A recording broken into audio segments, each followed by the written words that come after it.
Guardate come sono diventati i nostri 4 pulcini in 2 settimane.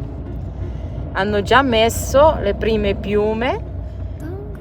È incredibile come crescono velocemente. Mi piace tantissimo osservarli e ogni giorno c'è sempre una scoperta nuova.